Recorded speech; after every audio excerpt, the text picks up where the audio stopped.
here's a funny thing with the detailing industry. It is so darn resilient, and it's just a very profitable and hardy industry. And then when we just had this global pandemic, most of the detailers I know made more money and just were more profitable than they've ever been through it. So between that and all of these people that are leaving college degree jobs to run detail shops, it is just a fantastic business to be in. If I were to say the biggest transformation and shift that I've seen since I started in this business in 2004, it would be ceramic coatings. I mean, it has changed the amount of money people can charge, for a detailing. Used to be, if you did a $200, $300 detail, you had a good day, and that probably would take you 4 or 5 hours. Now for the same amount of time, your profitability is just so much higher.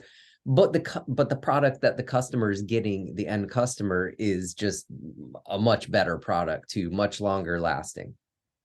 It's so easy to get into this industry, but learning the business side, everybody focuses so hard on being the best polisher and the best technician, and that for them, that's a point of pride. And I was absolutely that person too.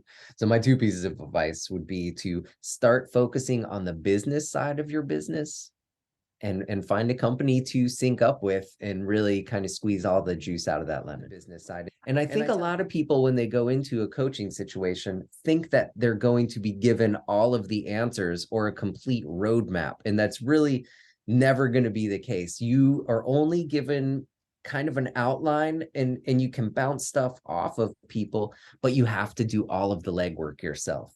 Walt Dabrowski was my business coach, and it some of the advice that he gave me, which was just, again, he just kind of put some stuff in front of me, a thing called Who Moved My Cheese. Yes.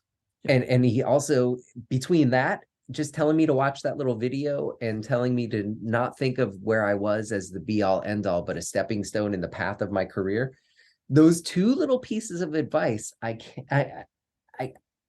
forever grateful I implemented, just hit those thoughts into what I was doing.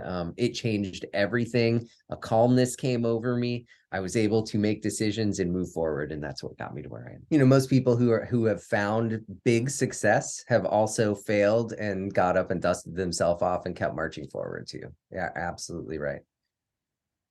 Business is not for the weak at heart or weak minded. You got to have a little bit of thick skin and resilience.